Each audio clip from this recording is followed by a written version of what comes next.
v prvem, bi rekla, prvem srečanju drugega dela letošnjih, bi rekla, prireditev oziroma pogovornega kluba Družabno družboslovje.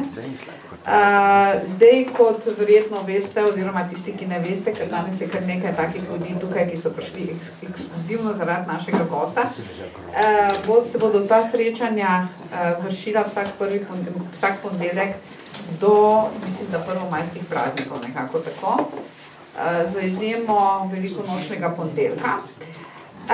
In torej naš prvi gost je oseba, ki je, mislim, da dovolj intrigantna, ne samo zanimiva. Nekateri pravijo, da bi rekla, da je naš današnji gost oseba, ki ima največ podatkov o vseh Slovencih, celo o meni. Kajti enkrat slučajno, mogoče sem bila večkrat, ampak enkrat sem zasledila, da sem slučajno nastopala tudi kot, bi rekla, zelo stranska oseba, neke zgodbe, ki je zadevala seveda neko čisto drugo zgodbo, ampak potem smo prišli nekako do tega, kako je Mojca moja sestrina, ne? Mislim, kako smo mi to vse povezali. In sem rekla, no ja, dobro. Tu imamo pa nekoga, ki dejansko pozna te socialne mreže o Slovencev, o katerih smo govorili že večkrat, da dejansko ključno opredeljujejo slovenski socialni prostor. In razlog, zakaj smo z Andrejem se odločila, da povabiva gospoda Aleksandra Lucuja danes med nas, je pravzaprav troj. Prvi je ta, da je verjetno najbolj precizen kronist trenutnega slovenskega družbenega življenja in to že kar nekaj let, ampak pravzaprav to ne bi bil ta razlog, zakaj ga imamo danes tukaj, ker ta razlog je obstajal odvedno. Zdaj, drug razlog, ki je bolj, bi rekla, povezan z trenutnim stanjem, je njegovo videnje oziroma analiza socialnih omrežij, kako funkcionirajo v Sloveniji. Mi smo se o teh socialnih omrežjih že pogovarjali, bil je Ali Žerdin tukaj, ki dela neko raziskavo o političnih in sploh socialnih elitah v Sloveniji. Tukaj smo imeli neke projekcije, ki so bile dovolj zanimive, ampak nekako je socialne vsebine nekako zmanjkalo. In zdaj gospod Lucu dela neko analizo sodobne slovenske, bi rekla, politične in tudi socialne elite, ki pa zgleda bistveno drugače od tiste, ki smo jo imeli možnost videti pri kolegu Žerdinu. In pravzaprav je bil to temeljni razlog, zakaj sva se midva odločila z Andrejem, da gospoda Lucuja povabiva danes sem, ker sva rekla pravzaprav, kdo še ima kaj povedati takšnega, česar nismo slišali o slovenskih socialnih in političnih elitah in sva seveda rekla, da če kdo, potem je to naš današnji gost.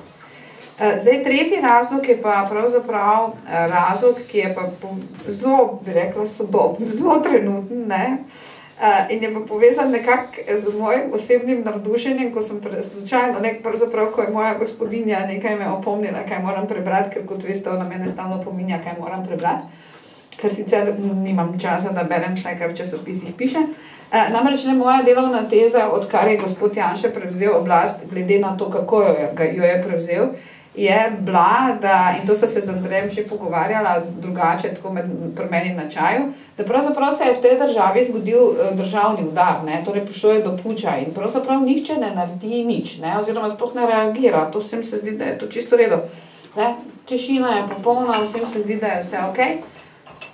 No, in potem pač, in so se z Andrejem nekako pogovarjali o tem, kako nišče pravzaprav tega ne napiše oziroma tega ne reče, no in potem pa vidiva, da je gospod Lucu to napisal. No, kar je bil pa zdaj tretji razlog, zakaj sva se odločila, da ga bova danes povabila. Torej, en lep dober večer. Hvala, da ste se pripeljali čez Trojane, ne? In torej, dela. To vsak ima svojega, tako da lahko pač govorimo po potrebi in navdihu. Torej, hvala, da ste prišli. Še mogoče par besed za uvod Andrej, potem pa začnemo s pogovorom. Ja, jaz mislim, da je prišel pod Trojanami, ampak tradicionalno gremo čez Trojane, ja. Ja, mislim, da še ena stvar zelo pomembna, ki jo je gospod Lucu napisal v zadnjem času in sicer to, da ko je interpretiral slovenske politične elite, ki se borijo za oblast oziroma so na oblasti in je to vzpostavil v širšem kontekstu borbe med Opus Dei in skupino Bilderberg, mislim, da bo to zelo interesantno poslušati, sploh, ko boste šli malo bolj natančno eksplikacijo imen, kdo, kam, pa zakaj, pa kako to zgleda. Tako da obrazi slovenskih elit bodo danes dobile še dodatno barvo in sočnost. Tako da, gospod Lucu, lepo pozdravljeni. Brat me je opozoril, da sigurno boš kaj novega zvedel o sebi, jaz sem vesel tega. Danes mi je hčerka nekaj lepega rekla, a ti veš, moje sošolke sploh niso opazile, da ti škiliš. To je za mene nova informacija, ampak si jim pa razložil, ne, da njene sošolke ne gledajo mene, ampak so v svojih filmih. Torej, gospod Lucu, dober večer. Dober večer. Res, lepo pozdravljeni. Enkrat sem bil že v tem prostoru in spomnim se, da je bilo prav prima. Ja, to običajno rečejo za ta prostor, ja. No, kar se pa tiče gospe Vesne, ne, mogoče vas ne veste vsi, da v njihovem sorodstvu so imeli eno damo, ki je postala Miss Amerike. In to je edina Slovenka, ki je bila Miss Amerike, ki je prišla tako visoko, ker to je v Ameriki fantastičen naslov. No, in tega mi nismo nikoli obelodanili. No, zdaj pa če to veste. Recimo, tako da se malo pohecamo, recimo, tale naš minister Žiga Turk, njegova mama izvira iz Ribence in sicer je njen priimek Češarek. In eden od njenih sorodnikov je v Ameriki postal najbolj dekoriran, se pravi najbolj odlikovan ameriški general slovenskega rodu. Tako da Slovenci imamo po svetu neverjetne ljudi. Recimo v Ameriki je to taka paleta vrhunskih ljudi in srečamo tam manjega Slovenca Joe Valenčič iz Clevelanda, ki je napisal takole debelo knjigo Slovenian Heritage in USA. Notar so noro zanimive zgodbe in jaz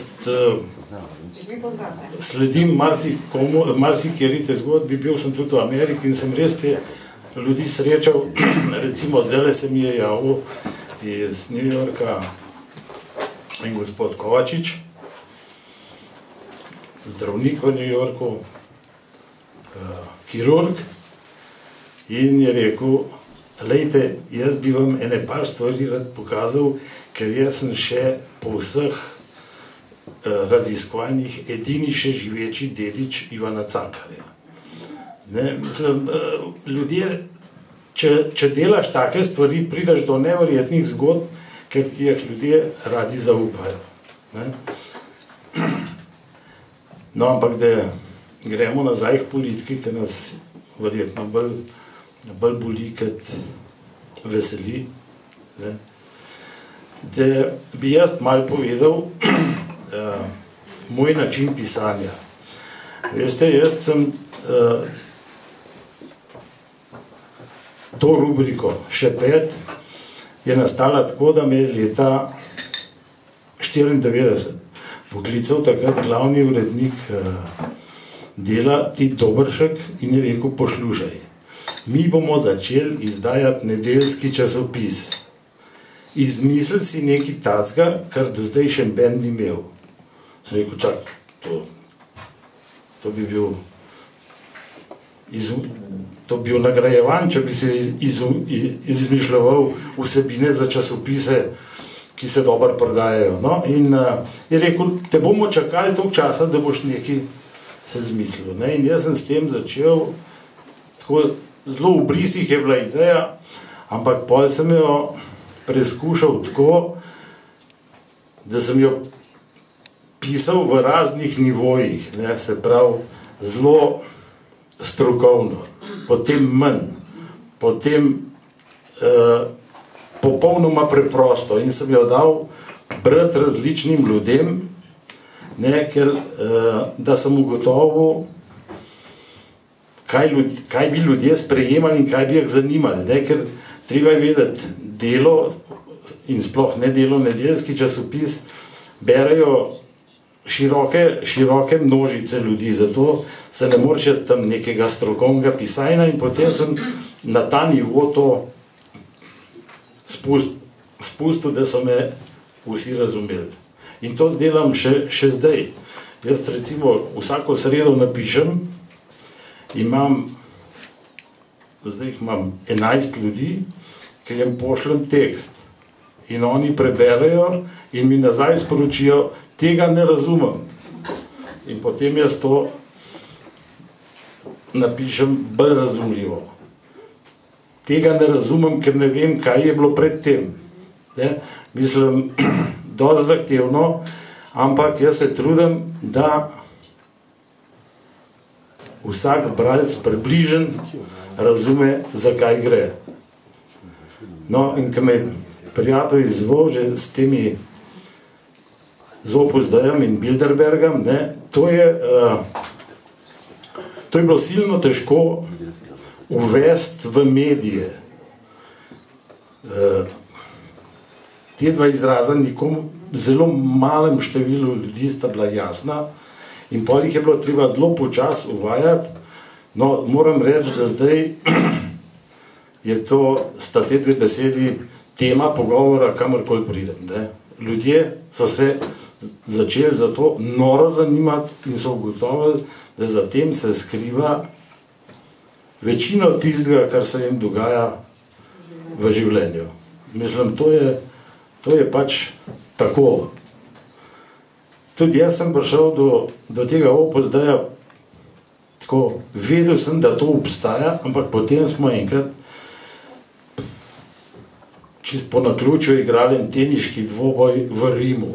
In jaz sem bil tam zžreban z enim gospodom, krasen gospod, sva igrala, sva zmagala in pa me je on povabil tam na pijačo, sva sedela in me je on vprašal, kaj sem po poklicu, sem povedal, sem rekel, kaj ste pa vi? Ja, je rekel, da včeraj sem bil predsednik uprave Banke Italije. Sem se presedel, pardon, ne. Je rekel, ja, včeraj sem dal pa odpoved, je rekel, in zdaj bom najbrž predstavnik Italije v Evropski banki. Sem rekel, zakaj pa odpoved? Je rekel, veste, jaz enostavno v Italiji ne pridem več na konc Opus Dei v teh finančnih sferah. In pol mi je skoraj 2 ure razlagal in jaz sem ga debelo gledal in na koncu sem ga vprašal, sem rekel, ja, pa imate vi kakšne znake, da recimo tudi v Sloveniji že to se kaj dogaja s tem Opus Dejem. Je rekel, ne samo znake, je rekel, veste, najhujše je v Španiji. Je rekel, potem je Italija, potem je Slovenija, pa je pa Hrvaška. Mislim, in po tistem sem jaz začel obupno brskati po tem Opus Deju, tako da so me opazili tudi v Vatikanu in lani, približno 3 let nazaj, me je Tone Hočevar, ki je dopisnik Dela iz Rima, me je klical po telefonu, se me je ta prvo opravičeval, je rekel, poslušaj, veš, jaz nimam nič s tem, je rekel. Ampak do mene so prišli, da če bi ti prišel v Rim ali pa v Madrid, da bi ti ljudje od Opus Deja razložili, zakaj stvar gre. Ali pa pridajo v Ljubljano, je rekel, kamor češ, je rekel, sam daj en znak. No in jaz sem pa vse za nam ljudmi, ki so bili specialisti za take, ker to je zelo škatljivo, bi rekel, tako, se je pogovarjati. No in pa sem ljudi, ki poznajo te taka vabila, take zvijače, take pasti, sem vprašal, a grem? So rekli, niti slučajno ne. Samo enkrat bo šel in potem je konc tvoje avtoritete okoli poznavanja Opus Deja.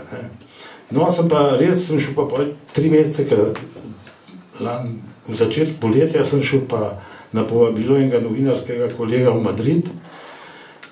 Je, moram reči, levičar skrajn, ne. No, ampak je tak dober novinar in on stalno se tudi v Španiji bori proti temu Opus Dei-ju in je rekel, se ti ne bom razlagal, je rekel, pelju te bom sam Palači Royal, ne, to je ta kraljeva palača sred Madrida, je rekel, zraven je cerkev kraljeve družine. Rekel, tam se kraljevi družini vse zgodi in krst in poroke in smrti, vse se tam zgodi. Je rekel, in to je praktično njihova, ta cerkev in njihova kapela. Je rekel, in ko je dala španska cerkev ukaz, da se noter postavi kip Echeverije, tega, ki je ustanovil Opus Dei, se je kraljeva družina uprla z vsemi sredstvi, ampak kip noter stoji. In to skoraj 3 metrski. Precejšnji del tele politike, ki je zdajle v vladni koaliciji, je bil šolan pri Opus Dei-ju. V Ljubljani ima Opus Dei razkošno hišo v Rožni dolini. Tisti, ki ste študirali v Ljubljani ali pa živeli v Ljubljani, to je vzad za tovarno Ilirija na Viču. Tam je bila ena gostilna Maran, kjer je bila včasih kvartopirska gostilna študentov. No in nasprot te gostilne Maran je ta hiša. Vodijo naša emigracija iz Argentine. No in jesen je Opus Dei kupil veliko graščino na Polzeli. Ja, na Polzeli. Revni, kakor so odšteli 2 milijona evrov in napovedali, da bojo toliko tudi v prvem letu investirali za ohranitev obzidja, da se ne bo zrušili. V bistvu je treba vedeti, zakaj je sploh ta Opus Dei nastal. Saj to je razlog je preprost. Katoliška cerkev je, rečemo, do 30 let, ali pa rečemo, do prve svetovne vojne in še malo čez, lagodno živela. Z neomejenimi količinami denarja so zalagali kraljeve hiše, aristokracija, te velekapitalisti, ameriški, evropski. Mislim, skratka, niso imeli nobenih težav z denarjem in bolj je začel funkcionirati po državah finančni sistem, kontrole, davki in vse to, manj so lahko pošiljali v Vatikan. In nenadoma se je ta dohodek Vatikana drastično zmanjšal. In v hipu je ta Španc Echeverija pogruntal, da se more cerkev vmešati v vrhunski posel in od tam črpati denar. Daleč najmočnejši so v bankah.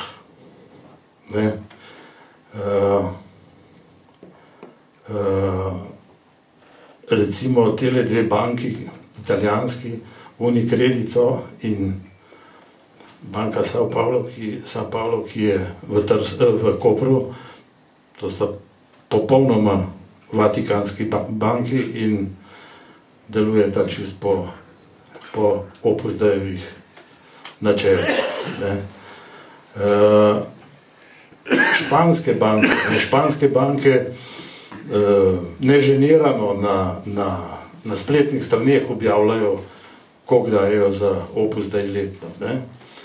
Ampak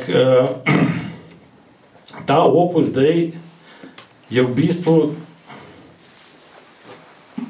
v tem obdobju neoliberalizma, jasno, v cerkvi so izjemno bistri ljudje, šolani, vrhunski ekonomisti in so takoj poštudirali, da ta neoliberalizem producira neverjeten denar in so se takoj umešali noter in tudi sami iz tega potegnili ogromno. Ne.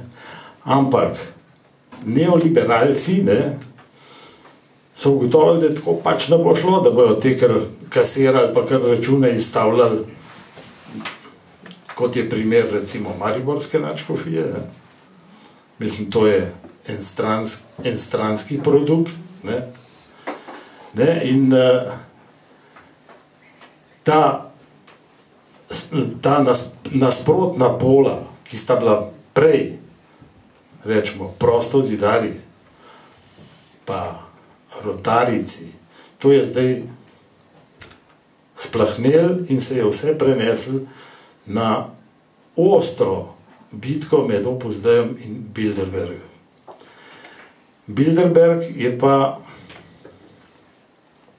Bilderberg so ustanovili Rockefellerji in v to so vtaknili ogromen denar, tudi ameriške rezerve financirajo Bilderberg in v Bilderbergu so v bistvu ljudje, ki vodijo svetovni neoliberalizem, ljudje, ki so zastavili globalizacijo. Do nedavnega je bil šef, ker mislim, da na 14 mesecev menjajo predsednika, do nedavnega je bil šef Bilderberga, predsednik uprave KBC, belgijski, se pravi, da smo bili zelo blizu. In edini Slovenc, ki ne morem trditi, da je član, je pa zelo blizu, je Marko Voljč, ki je bil že prej član Trilaterale in ta Bilderberg je nastal iz Trilaterale. To so bile ne take lože, kot je bila nekaj časa rimska loža, ampak pa se je prenesla, ker rimska loža je bila preveč lokalna, evropska. In potem Bilderberg pa ima pa v načrtu, grozoviti so njihova filozofija. Postaviti v doglednem času socialno sliko sveta v gospodarje in, kar rečemo, moderne sužnje. Gospodarji razpolagajo praktično z vsem premoženjem na svetu, moderni sužnji, to smo več ali manj mitlele, pa živijo tako, da imajo avto, da imajo stanovanje, da jejo in pijejo, hodijo na počitnice in da so dobro kontrolirani. In se jim točno vodi, koliko lahko zapravijo, do kam seže njihov domet. To je taka grozljivka, ampak oni čist neženirano zdaj delajo to naprej in ta Bilderberg trdi, da se ta kriza neoliberalizma da rešiti samo s še hujšim neoliberalizmom. To je hudo. Tle oni črtajo vsako socialo. Skratka, pripeljati ljudi, da bojo mogli dajati na stran denar za zdravnika, za pokojnino, za zavarovanje, skratka, čim bolj otežiti ljudem dostop do teh socialnih ustanov, jih čim bolj dražiti, tako da ljudem ne ostane drugega, da cel življenje dajo denar na stran, zato da bo recimo pri 60 letih lahko plačal, ne vem, operacijo hernije na hrbtu. In potem je z njegovim premoženjem konc. Mislim, ja, tako kot Amerika funkcionira. Ne, in to je v bistvu sistem ene šanse, ene možnosti. Ne. Imaš možnost, ki jo porabiš, druge nimaš več. Ja. Ne. In vse tele reforme, ne, vse te reforme peljejo v to smer, čist popolnoma jasno. Ne. Vse socialne te atribute je treba čim bolj zmanjšati na minimum in ljudi ustrahovati. Nekaj je ustrahovanje na način neoliberalizma, nekaj je pa Putina ustrahovanje. Ker Putina ustrahovanje je v bistvu zgodovina Rusije. To je, Rusija hoče imeti carja in ali Stalina ali kogar voč mora biti v državi, pa kakršenkoli je in njega je treba poslušati. Ne. Neoliberalizem pa v bistvu postavlja politiko in politike na zelo nizkem intelektualnem nivoju. Kar pogledajte, po teh vodilnih državah, mislim, največja smešnica svetovne politike je bil sigurno Bush. Ne? Mislim, jaz sem prebral vse te knjige o Bushu, to je kar slabo, ne? Ampak poznam pa v Ameriki ljudi, ki ga častijo, tako kot Rusi častijo Putina. Mislim, tle so relacije popolnoma enake. Ne, in ker je popolnoma jasno, ne, iz kje je nastala ta, rečemo, ameriška aristokracija, to je iz vseh knjig je jasno, da je nastala iz trgovine z mamili.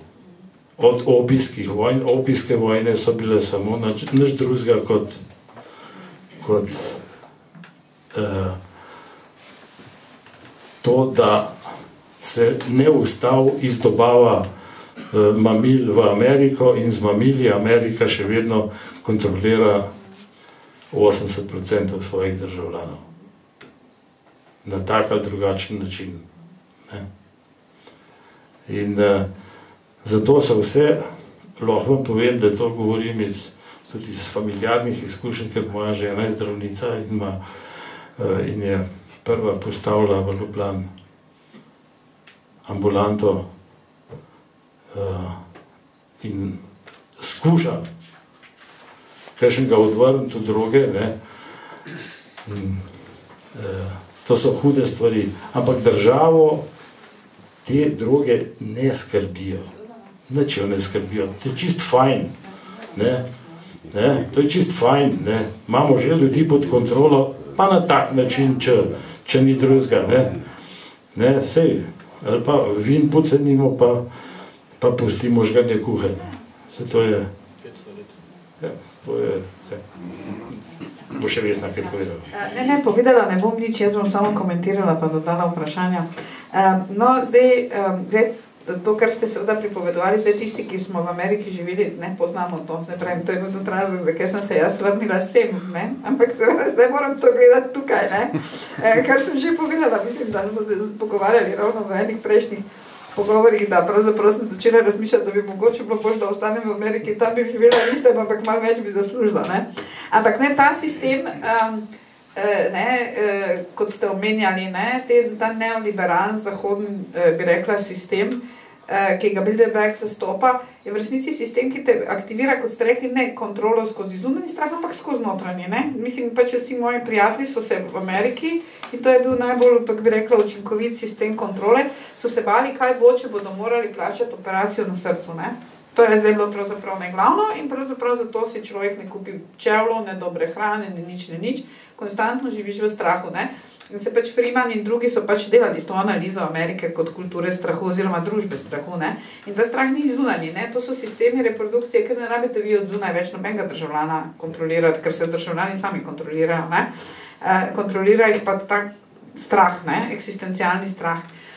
Ampak zdaj, torej to, kar vi pravite in to, kar je tudi, bi rekla, razvidno iz vašega pisanja, je v resnici, da torej, če gledamo zdaj pač svetovno ekonomijo, ne, ali kakorkoli že pač, ali pa ta svetovna omrežja in razmerja, v resnici sta dve veliki omrežji, to se pravi ti dve Opus Dei in Bilderbergi, kot ste rekli, in zdaj seveda znotraj tega, ne, je seveda tudi Slovenija. Ne. Tisto, kar vi konstantno govorite, je pravzaprav, in kar je na nek način fascinantno, je to, da govorite pravzaprav, niti ne rečete tega, ampak iz vašega pisanja to sledi, da je vse naše govorenje o neka ideja, o kako imamo mi samostojno državo, kako lahko avtonomno odločamo, kako so volitve pomembne, kako je ne vem kaj pomembno, ne, da je to v resnici vse fata morgana, oziroma ne, pač bi rekla, ideološki konstrukt. V resnici znotraj te igre ne štejejo niti velike države, kaj še ne male, ne. In seveda mi smo mala država, ne. Zdaj, se pravi, celotno polje politike, kakor pač nastopa, je v resnici zgolj neko lažno, ne, bi rekla, prepucavanje, gremo se nekaj, kar se v resnici sploh ne dogaja. Zdaj, tisto, kar se dogaja, je po vašem mnenju to, da tudi znotraj Slovenije je prostor razdeljen med te dve mreži ali pa socialni mreži, da se seveda akteri med sabo soočajo, tudi v polju politike seveda, in da zdaj tisto, kar se nam je zgodilo z padcem padcem vlade, ki sploh ni mogla zavladati, ne, kar je bilo seveda dovolj simptomatično, to je bilo dovolj simptomatično, pa tudi nihče ni reagiral oziroma nihče ni komentiral. Direktno se je vmešal ameriški veleposlanik, kar se seveda nikoli ne dogaja normalno, ker to sploh ni del, bi rekla, prakse diplomatske. Potem, kako bi rekla, on kliče tja na stranke, pa se pogovarja, kaj je treba delati, ne. In potem pač kot javno pove, da je pač njegov osnovni problem je, da nima Jankovića kam umestiti. To je bil osnovni problem, ne, zdaj, ne, pač, mislim, to je zdaj bil, ne, kako bi rekla, razlog, ne, kao.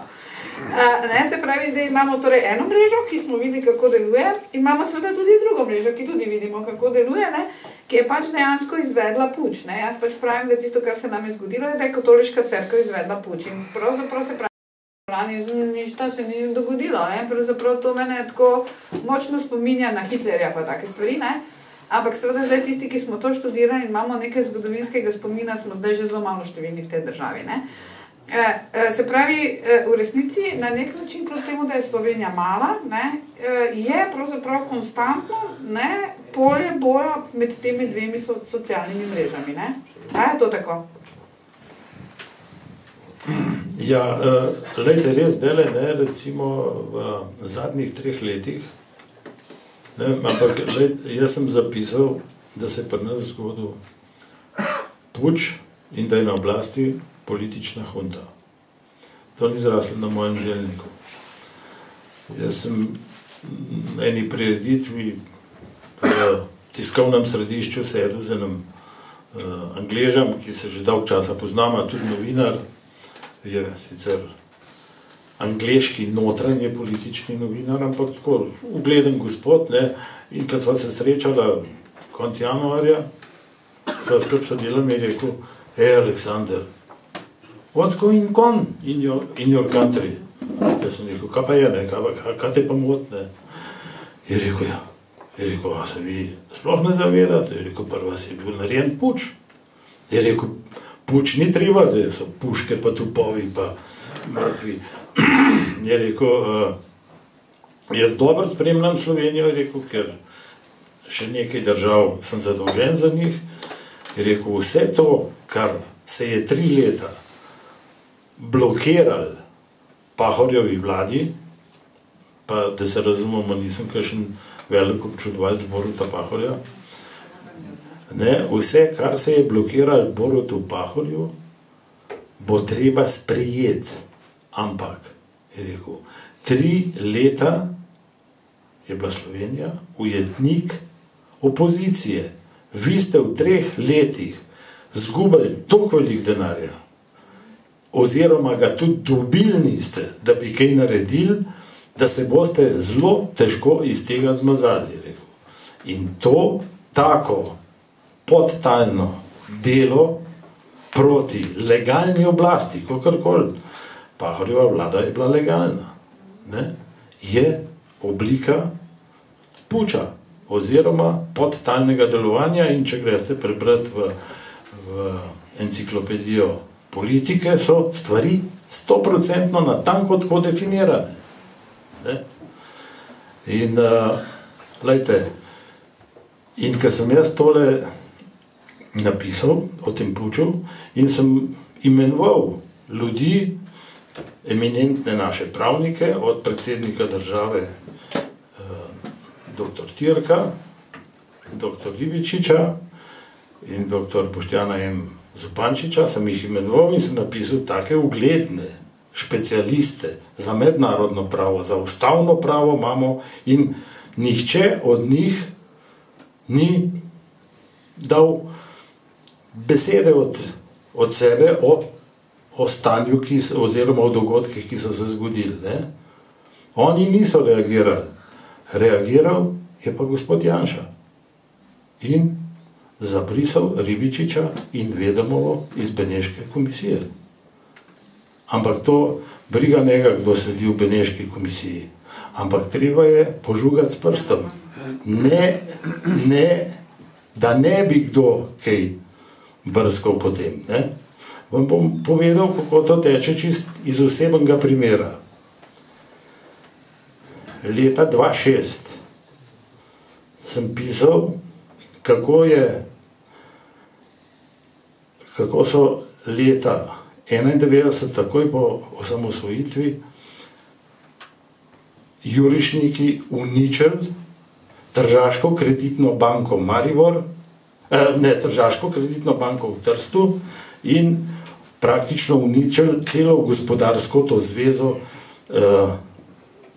Slovencev v Italiji. To so bile take blaznosti, da ne moreš verjeti. Recimo v vasi Matajur, to je na drugi strani Matajurja, v Italiji je slovenska vas Matajur. Jaz sem bil tam pri župniku, ki je Slovenc. In mi je povedal, da še pred osamosvojitvijo je nekdo, jaz si predstavljam, kdo je to bil, javil italijanski tajni policiji, da se v cerkvi v vasi Matajur skriva mačkov zaklad, orožje in denar. Župnik je povedal, da so pridrveli v 15 avtomobilih, karabinerji, policija in vojska in so mu cerkev v 3 urah podrli in razkopali. Jasno, našli niso nič. To je ena taka boga vas. Ampak to so te obveščevalske blaznosti. No in ko sem jaz to napisal, sem prvič in zadnjič v življenju dobil poziv od preiskovalnega sodnika, da sem hudo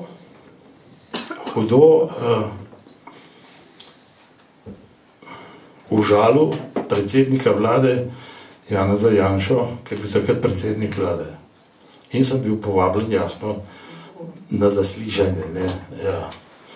In sem bil prijazen možakar in sva se zmenila, kdaj se dobiva. Je rekel, pa če imate kakšen pisen dokaz ali pa kaj tazga, je rekel, dajte sabo prinesti. In jaz sem sabo prinesel knjigo, ki je šla v Trstu, Zlom in uničenje Tržaške kreditne banke. In sem sam na 3 straneh tako zacahnil, kje sem tudi podatke vam pobral. In sem prišel k temu možakarju in sem mu dal to knjigo, sem rekel, dajte tole pogledati.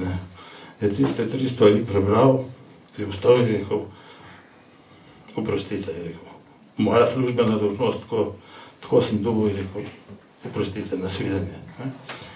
Mislim, a veste, vse to ni bilo dejanje, da zdaj me nekaj zaprli, ampak Mogoče ga mu pa le malo prestrašili, da nav vse te stvari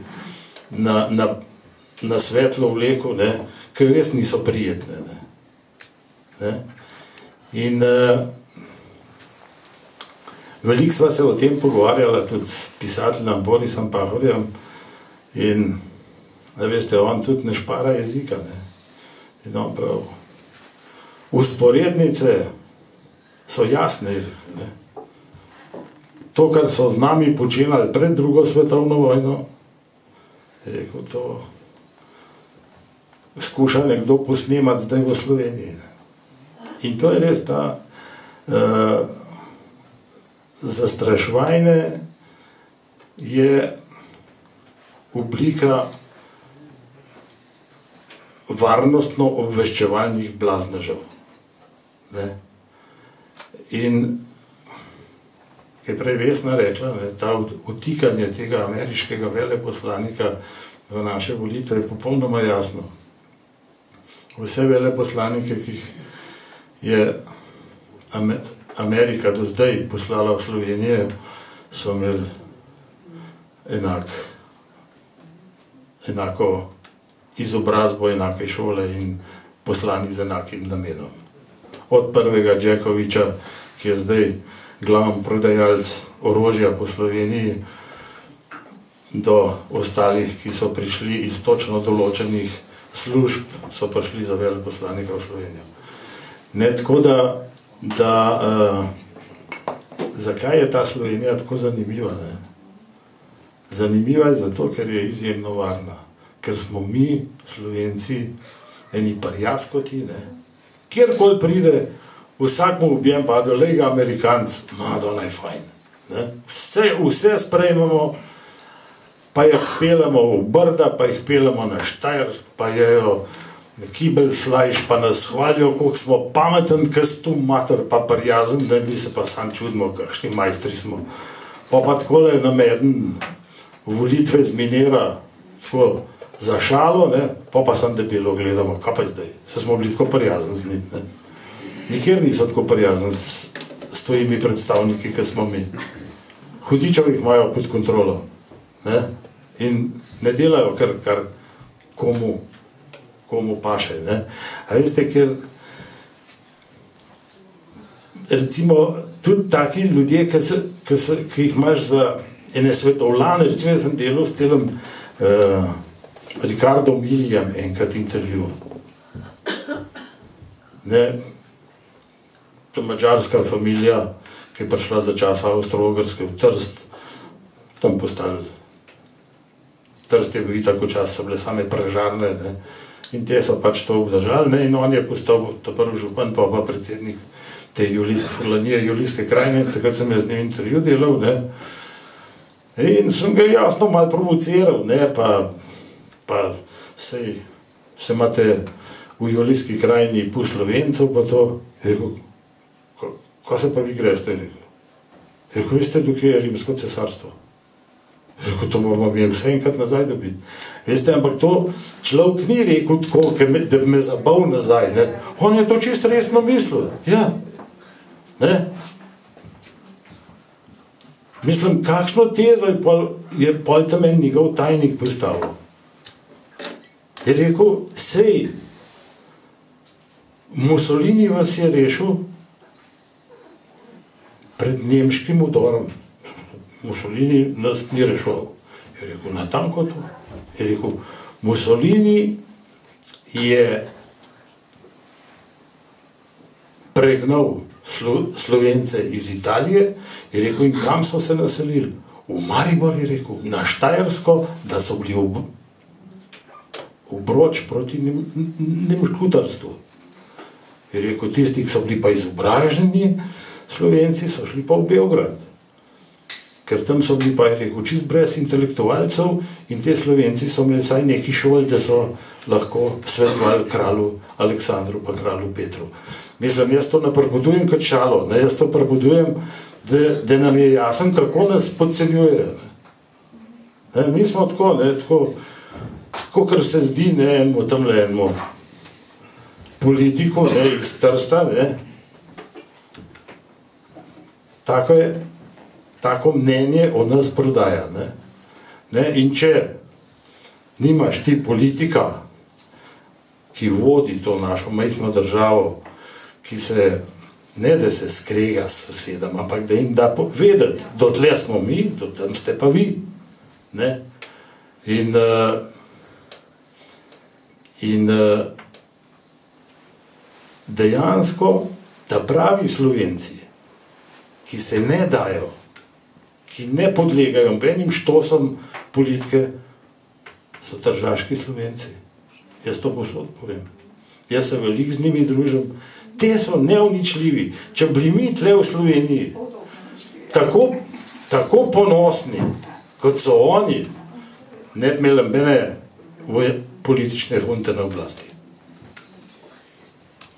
Se vam zdi, da ta manever gospoda predsednika Türka, ko je poskušal plasirati gospoda Volča za predsednika vlade, je bil en implicitni odgovor na vse, kar se je zgodilo s prepovedjo glasovanja naših poslancev?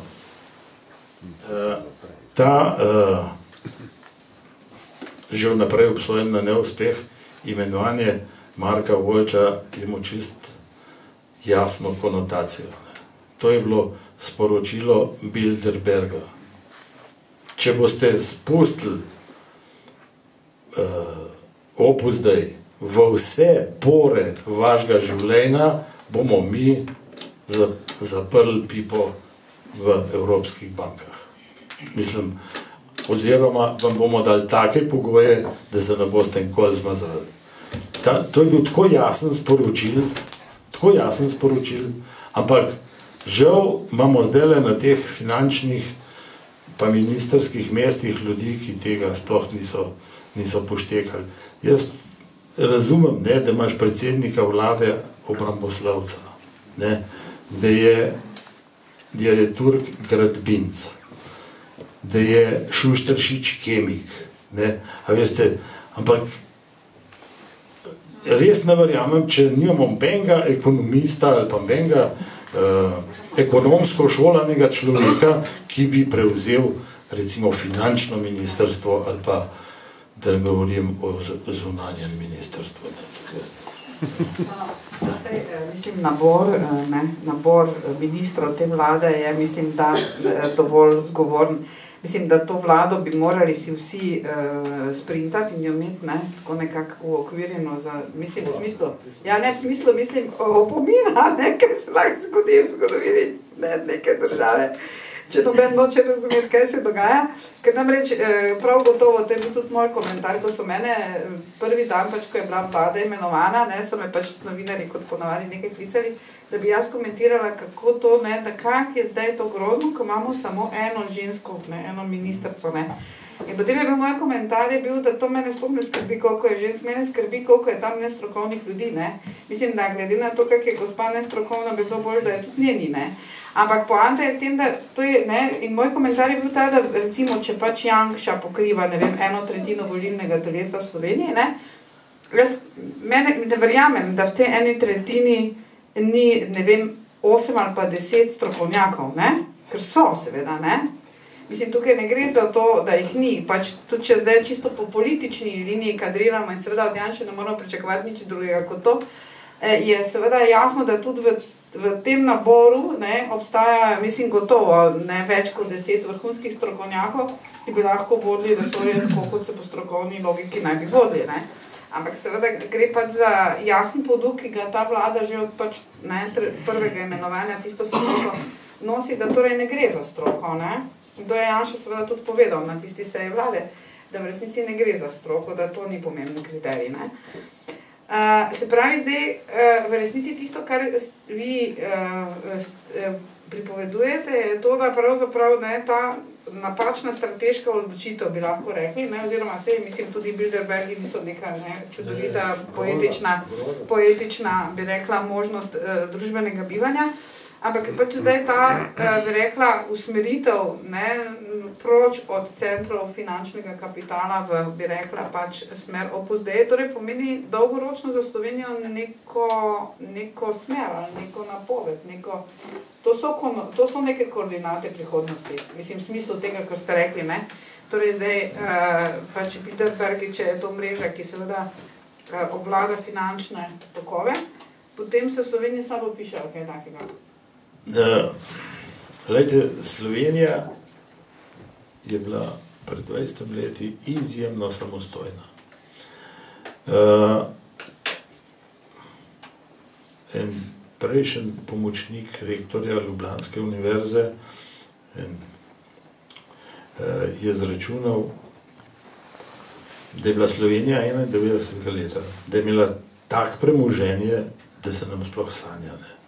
Da je bila to tako bogata država. Vse smo imeli, v polne bančne račune, v zunaj na bančnih računih izjemno velik denarja. Industrija opremljena najbolj moderno, vse je bilo. Ne? In on trdi, da se je po najnižjem izračunu, da je v 20 letih izpuhtel iz Slovenije najmanj 12 milijard evrov. Prav, če sam pol, ampak to ni nekje v zraku, to nekje eksistira na nek način. Ne? Prav, če bi samo pol tega premoženja vrnili, se naslednjih 10 let nimamo kaj ukvarjati s krizo. Normalno funkcioniramo. Ne sme se pozabiti, da je namreč leta 91, že 90, ko je bil ekonomski minister, je bil dr. Jože Mencinger in je odstopil. In to se je popolnoma pozabil, zakaj je on odstopil. On je rekel Peterletu, jaz se s temi tvojimi Argentinci ne grem, ker ne zmorem tega. In zdaj se je treba sam 20 let v današnji čas premakniti in razbrati, kdo je minister za Slovence po svetu. Ministrica. Zakaj mi, če so te, če je to tako, rečemo, tako, dost nepomembno vprašanje, kaj ćemo mi v bistvu tem našim izseljencem zdaj razen harmonik pa izvažati, ne. V vsej redukciji vlade je ta ministrstvo ostal. In jaz trdim, čist pri polni zavesti, da so emigracija v Kanadi, Ameriki, Argentini in Avstraliji, da je največji grobar Slovenije. Ker iz neštetih pogovorov z njimi je bilo popolnoma mi jasno, vsi so mi povedovali, ti si kriv, ti si trdeč. Rekel sem trdeč, nimam kaj ugovarjati. Ti si kriv, ker se rodil pod Titom, ti si kriv, ker se rodil v socializmu, jaz sem pa trpel namesto tebe. Jaz to tezo sprejemam, sam jaz, ne vem, nisem mu dosti pri svojem rojstvu zraven, moja mama tudi Tita ni poznala, tako, ne. Ampak, tega je, koliko je šlo tega slovenskega premoženja ven, si lahko samo sanjamo.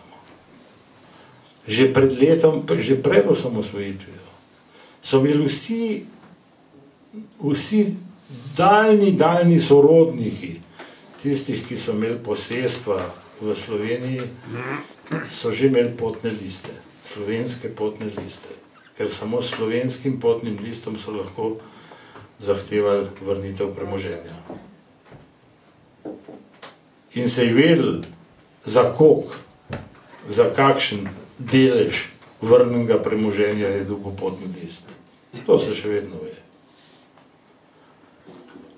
koliko je naše izseljence skrbela slovenska osamosvojitev, vam pove samo podatek, da je gospod Štefan Falež, ki je bil prvi slovenski veleposlanik v Vatikanu, na tisti dan, ko je JLA napadla Slovenijo, je v Beogradu kupoval hotel Jugoslavijo, ker on je najbolj mogočnih hotelirjev, vsej že pokojni hotelirjev v Rimu. Ne, blazno jih je skrbel. Ne.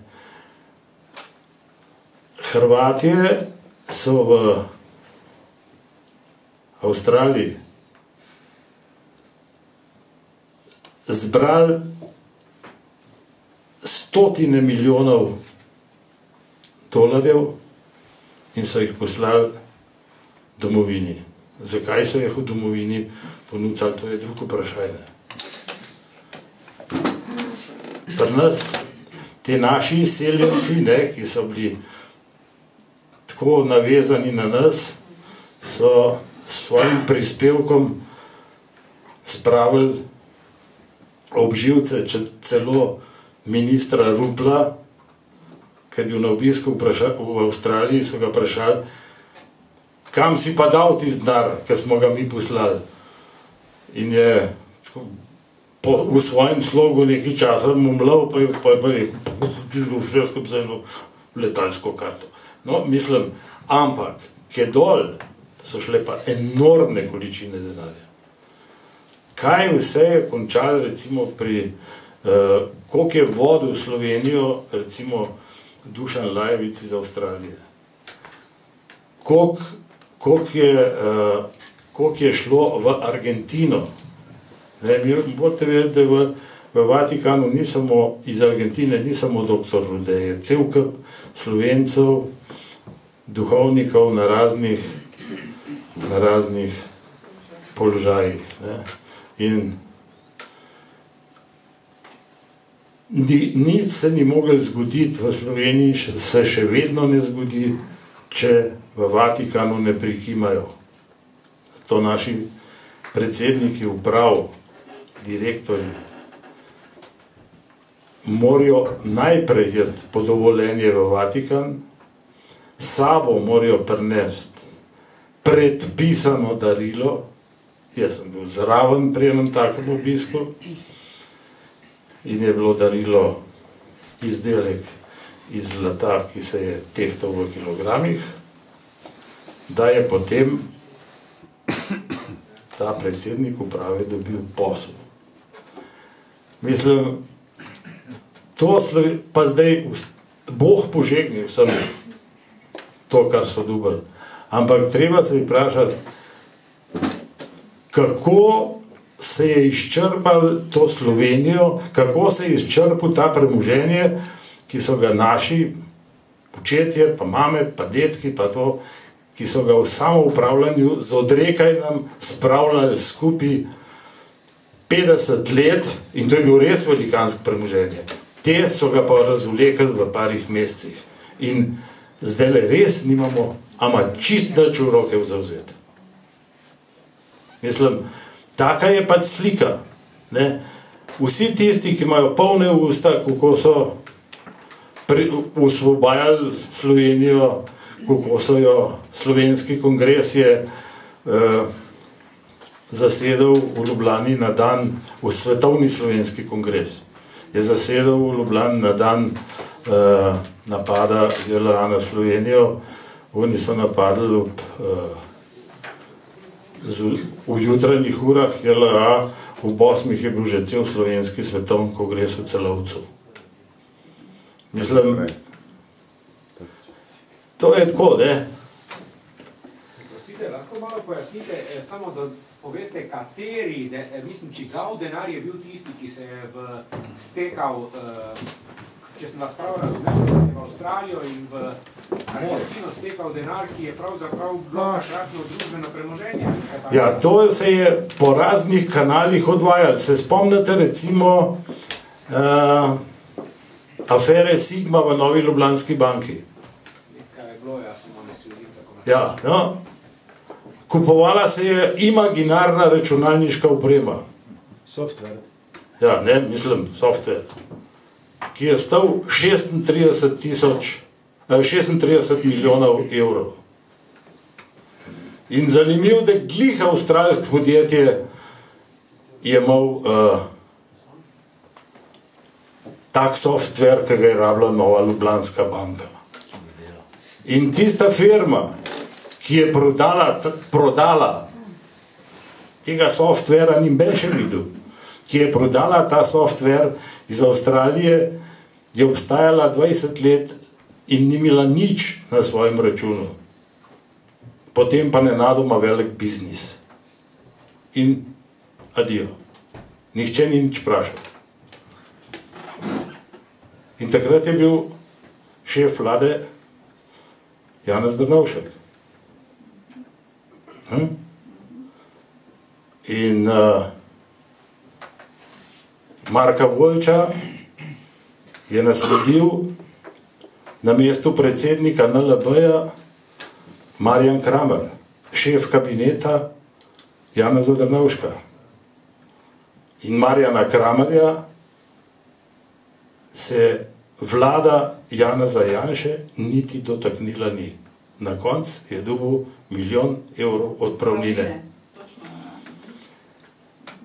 A veste, kanalov, če država dopušča, je kanalov za odvoz denarja iz države, kakor ga češ.